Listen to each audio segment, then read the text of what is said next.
10 Lessons to Keep Calm Like a Stoic. Marcus Aurelius. Hello, and welcome to this video, where we will explore 10 lessons to keep calm like a Stoic, inspired by the writings and example of Marcus Aurelius, one of the most famous and influential Stoic philosophers in history. Stoicism is a school of philosophy that teaches us how to live a virtuous, rational, and serene life, regardless of the external circumstances. Stoics believe that we can only control our own thoughts, actions, and reactions, and that we should focus on them, rather than on the things that are outside of our power, such as fame, fortune, or other people's opinions. Marcus Aurelius was a Roman emperor who ruled from 161 to 180 AD.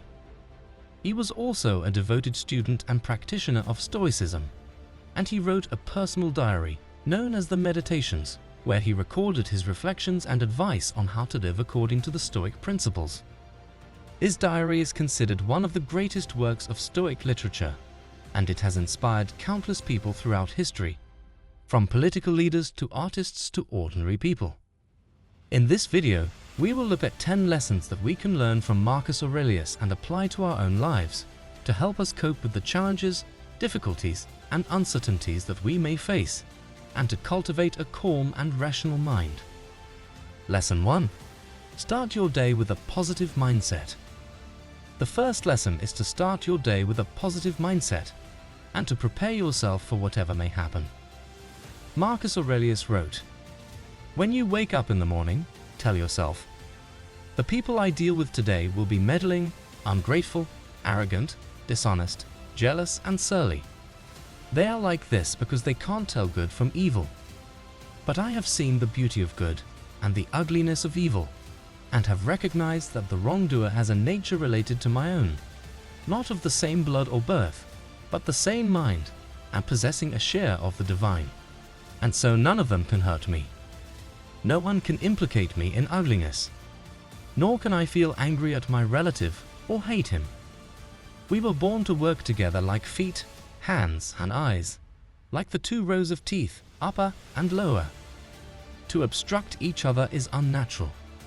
To feel anger at someone, to turn your back on him, these are obstructions." This passage reminds us that we should not let our mood or happiness depend on other people's behavior, which is often irrational, ignorant, or malicious. Instead, we should recognize that we share a common humanity with them, and that we have the power to choose how we respond to them. We should also remember that we have a duty to cooperate and help each other, as we are all part of the same society and the same universe. By starting our day with this mindset, we can avoid being surprised, disappointed, or frustrated by the actions of others, and we can maintain a positive and compassionate attitude towards them. But how can we adopt this mindset and make it a habit? Here are some tips. First, we can practice gratitude and remind ourselves of the things that we have and that we can appreciate, such as our health, our family, our friends, or our freedom. We can also think of the things that we can look forward to, such as our goals, our plans, or our hobbies. We can write down these things or say them out loud every morning and feel the joy and the satisfaction that they bring us. Second, we can practice affirmations and tell ourselves positive and empowering statements, such as "I am capable," "I am worthy," "I am resilient," or "I am calm." We can also use quotes or phrases from Stoic authors, such as "The obstacle is the way," "The best revenge is to be unlike him who performed the injury," or "You have power over your mind, not outside events." We can repeat these statements or write them down every morning and feel the confidence and the strength that they give us. Third, we can practice visualization and imagine ourselves facing the day with calmness, courage, and wisdom. We can also anticipate the possible challenges or difficulties that we may encounter and how we would deal with them in a Stoic way. We can picture ourselves in different scenarios and feel the peace and the clarity that they provide us. By practicing these techniques, we can start our day with a positive mindset and be ready for whatever may happen. Lesson 2. Focus on the present moment. The second lesson is to focus on the present moment and to avoid dwelling on the past or worrying about the future. Marcus Aurelius wrote, "Do not let the future trouble you. You will come to it, if you have to, with the same reason that you apply now to the present. And forget everything else.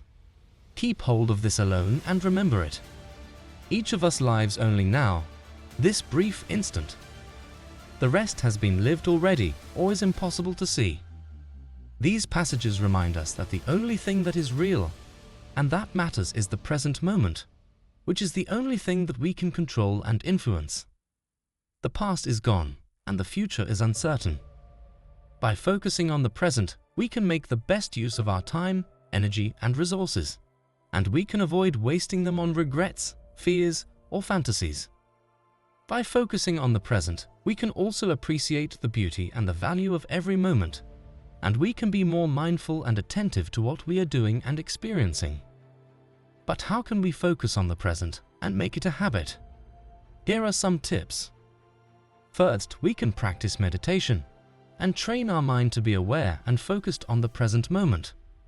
We can sit in a comfortable and quiet place and observe our breath, our body, our thoughts, and our feelings without judging or reacting to them. We can also use a mantra, a word, or a sound to help us concentrate and calm our mind. We can do this for a few minutes or longer every day and feel the benefits that it brings us. Second, we can practice mindfulness and bring our attention and awareness to the present moment in whatever we are doing or experiencing. We can pay attention to our senses, our actions, our surroundings, and our interactions, and notice the details and the nuances that we often miss or ignore. We can also use cues, such as a bell, a clock, or a reminder to help us remember to be mindful and present. We can do this throughout the day and feel the richness and the depth that it adds to our life. Third, we can practice detachment and let go of our attachment and aversion to the past and the future. We can accept the past as it is and learn from it without dwelling on it or feeling guilty or resentful about it. We can also accept the future as it will be and prepare for it without worrying about it or feeling anxious or fearful about it. We can also live in the present and enjoy it without clinging to it or feeling attached or dependent on it. By practicing these techniques, we can focus on the present and be more calm and happy. Lesson 3. Accept what you cannot change. The third lesson is to accept what you cannot change and to adapt to the circumstances that you face. Marcus Aurelius wrote, "You have power over your mind, not outside events. Realize this, and you will find strength." And the impediment to action advances action. What stands in the way becomes the way.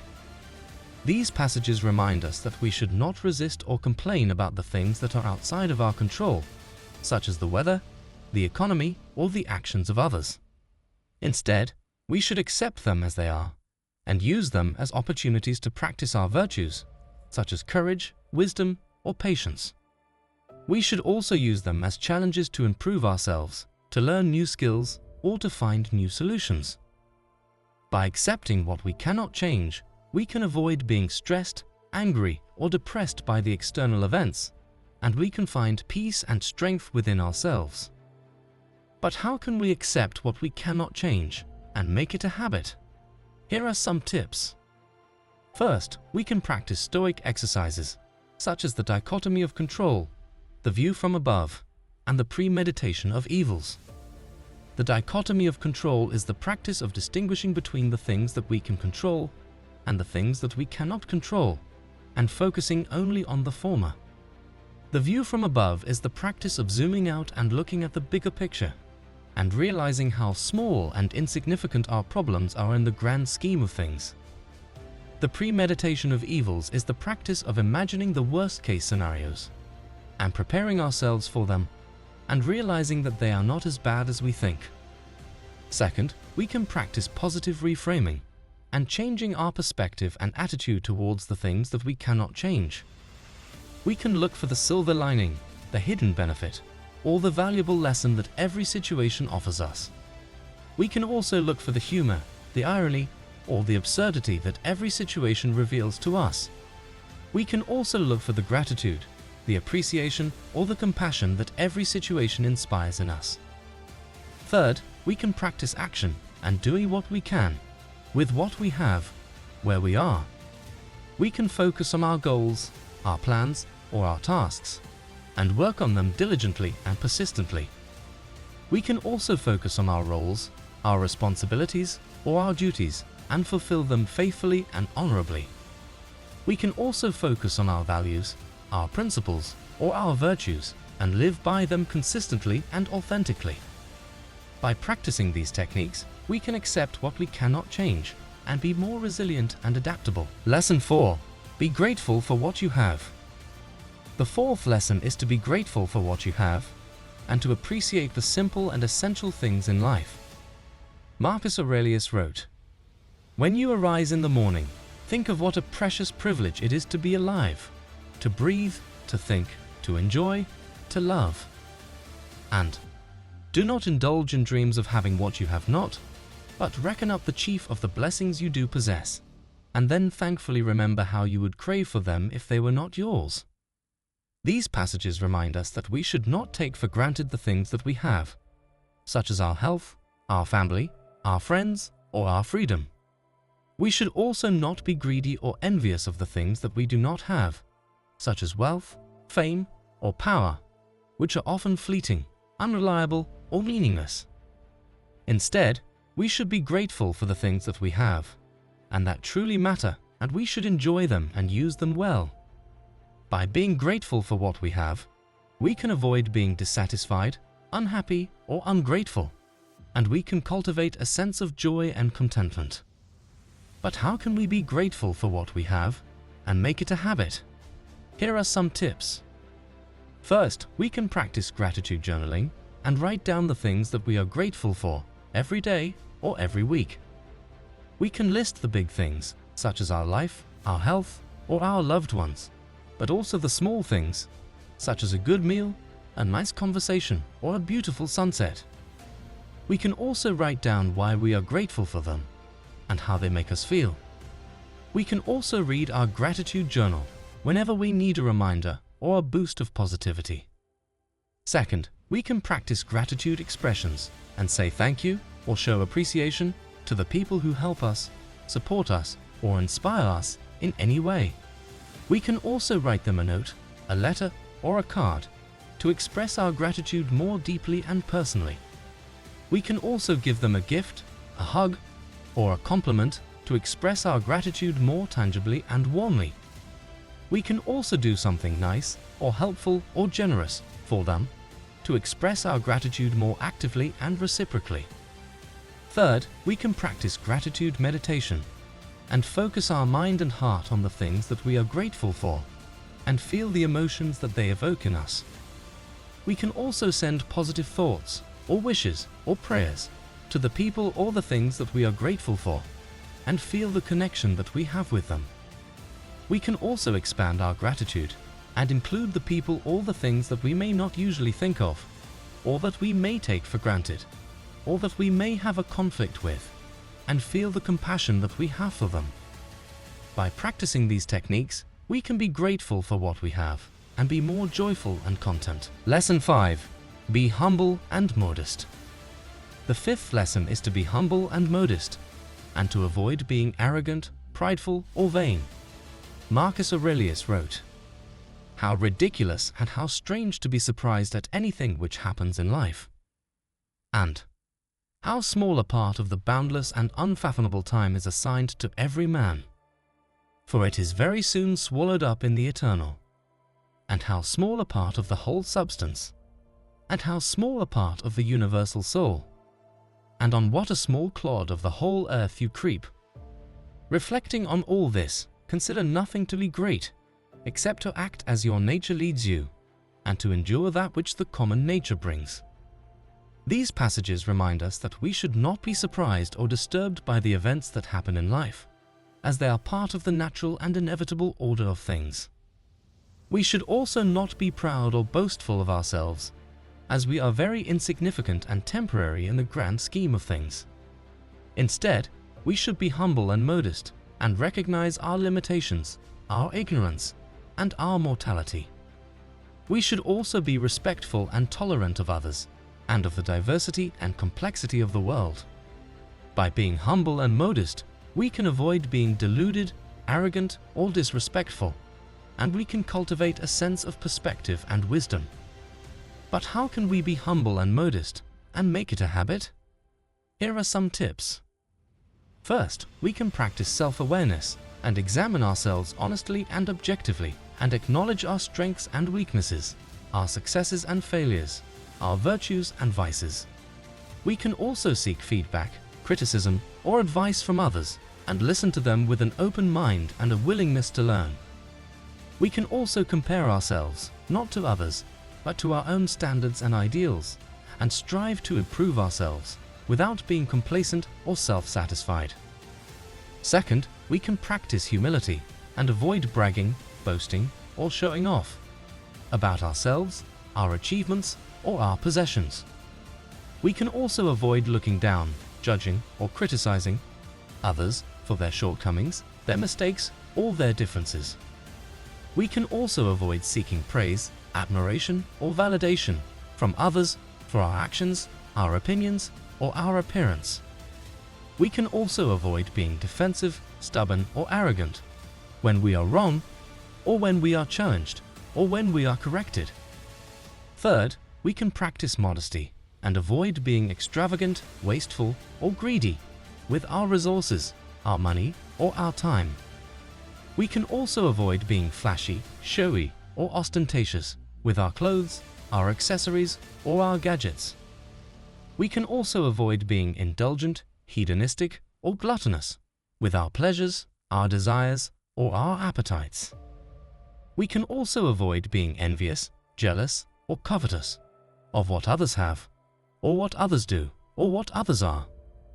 By practicing these techniques, we can be humble and modest and be more wise and respectful. Lesson 6.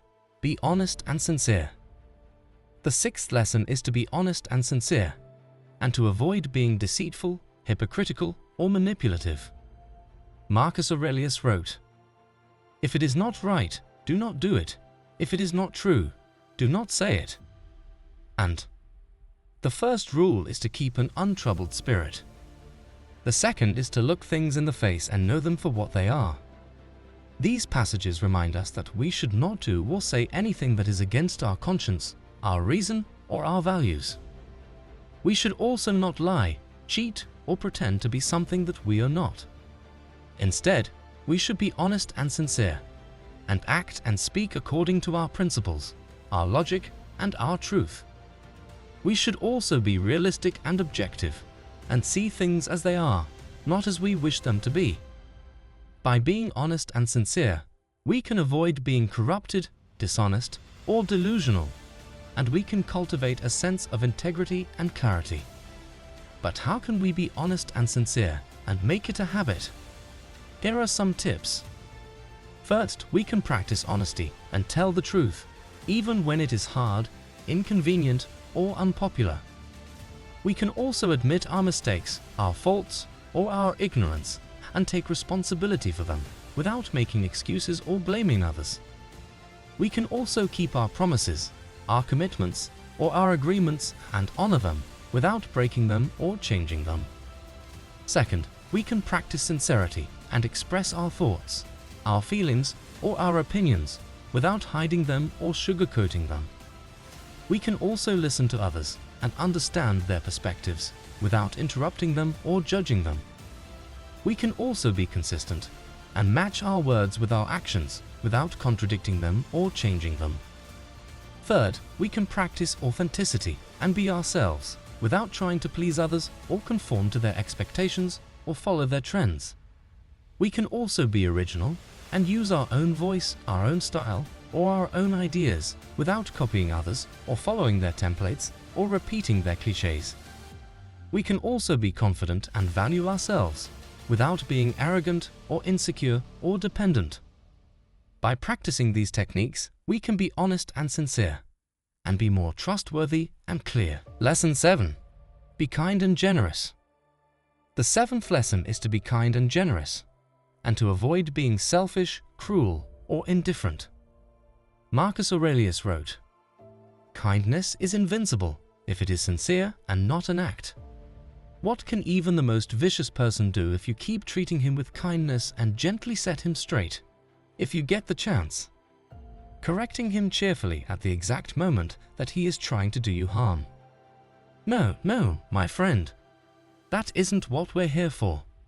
It isn't what nature requires. But this is. And show him, gently and without pointing fingers, that it's so. That bees don't act like this or any other animals with a sense of community.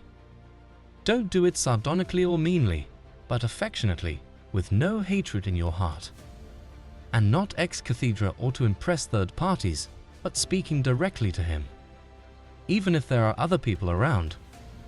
This passage reminds us that we should not be hostile or hateful towards those who harm us or annoy us, but rather we should be kind and generous, and try to help them see the error of their ways.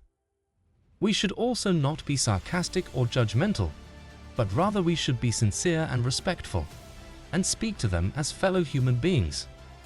We should also not be motivated by vanity or ego, but rather by a genuine desire to do good and to follow nature. By being kind and generous, we can avoid being bitter, resentful, or vengeful, and we can cultivate a sense of benevolence and harmony.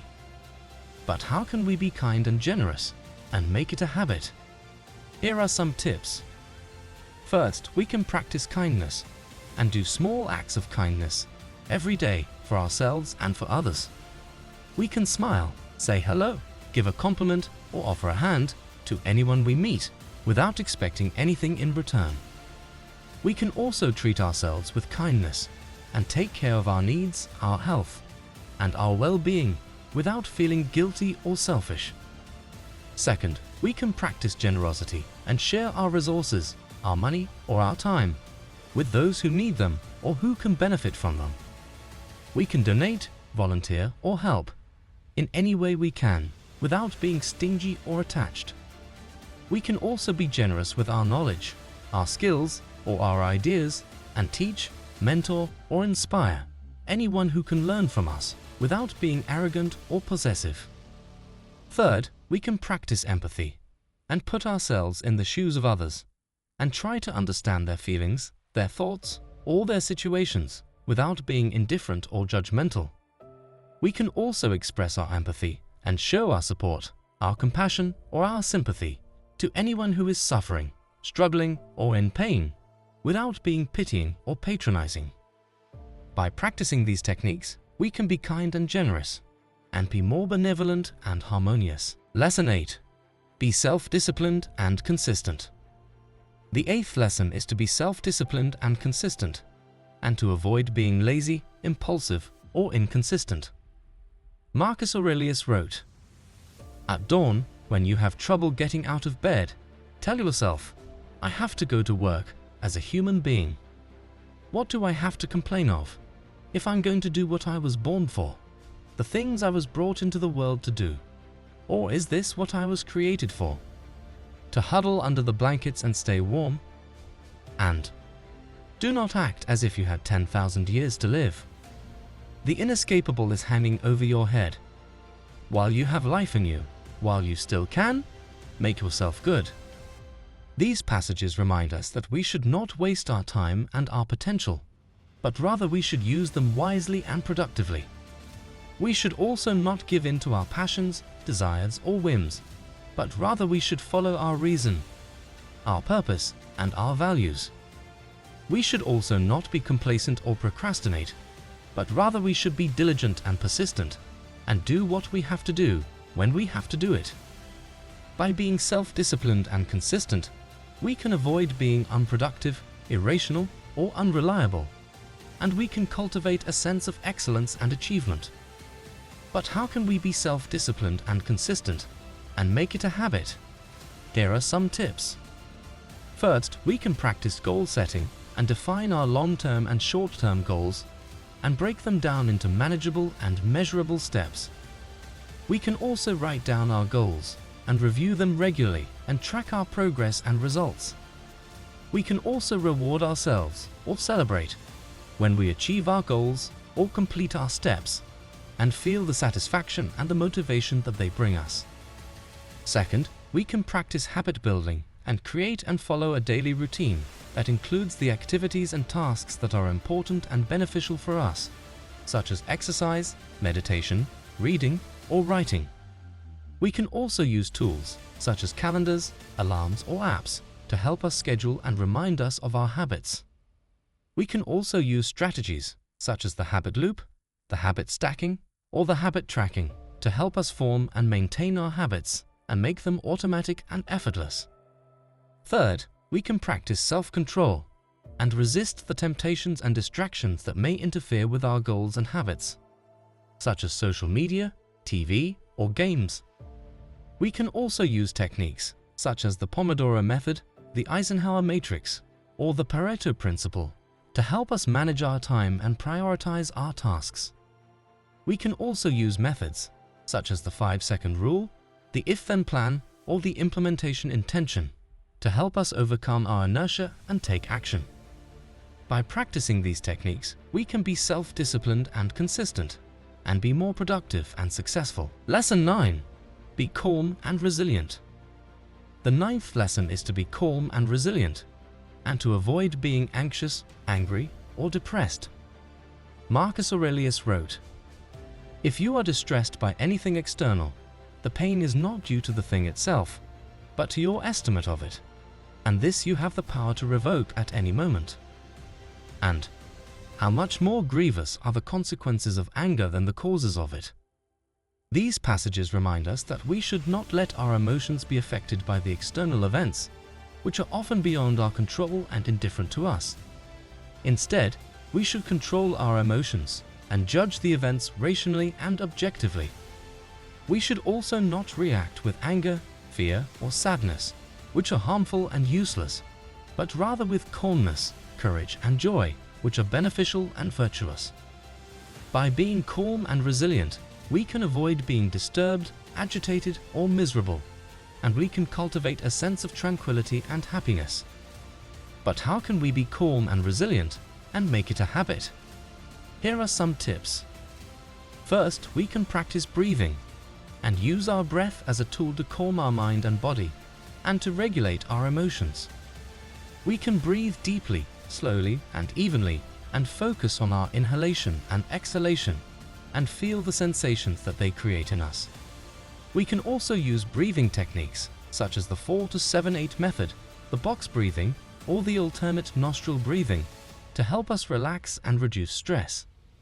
Second, we can practice Stoic exercises such as the negative visualization, the voluntary discomfort, and the view from above. The negative visualization is the practice of imagining the worst-case scenarios and how we would cope with them, and realizing that they are not as bad as we think. The voluntary discomfort is the practice of exposing ourselves to some hardship or inconvenience and learning to endure it and appreciate what we have. The view from above is the practice of zooming out and looking at the bigger picture and realizing how small and insignificant our problems are in the grand scheme of things. Third, we can practice positive psychology and use our thoughts and emotions as a source of strength and happiness, rather than weakness and misery. We can use cognitive techniques such as the ABCDE model, the cognitive restructuring, or the rational emotive behavior therapy to help us challenge and change our negative and irrational thoughts and beliefs. We can also use emotional techniques such as the positive emotions, the emotional intelligence, or the emotional regulation to help us enhance and manage our positive and negative emotions. By practicing these techniques, we can be calm and resilient and be more tranquil and happy. Lesson 10. Be mindful and reflective. The 10th and final lesson is to be mindful and reflective and to avoid being distracted, superficial, or ignorant. Marcus Aurelius wrote, "The happiness of your life depends upon the quality of your thoughts. Therefore, guard accordingly, and take care that you entertain no notions unsuitable to virtue and reasonable nature. And, at the end of the day, ask yourself, what did I do wrong? What did I do right? What can I improve? These passages remind us that we should not let our thoughts be influenced by the external stimuli, such as the media, the opinions of others, or the temptations of the world. Instead, we should guard our thoughts and make sure that they are aligned with our virtues, our reason, and our nature. We should also not be careless or complacent, but rather we should be mindful and reflective, and constantly examine our actions, our motives, and our results. By being mindful and reflective, we can avoid being misled, corrupted, or stagnant, and we can cultivate a sense of awareness and improvement. But how can we be mindful and reflective and make it a habit? Here are some tips. First, we can practice journaling and write down our thoughts, our feelings, or our experiences every day or every week. We can use prompts such as, "What did I learn today?" "What am I grateful for today?" or "What did I enjoy today?" to help us reflect and express ourselves. We can also use quotes or phrases from Stoic authors, such as, "The obstacle is the way," "The best revenge is to be unlike him who performed the injury," or "You have power over your mind," not outside events, to help us inspire and motivate ourselves.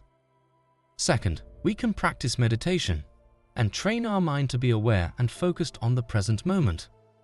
We can sit in a comfortable and quiet place and observe our breath, our body, our thoughts, and our feelings without judging or reacting to them.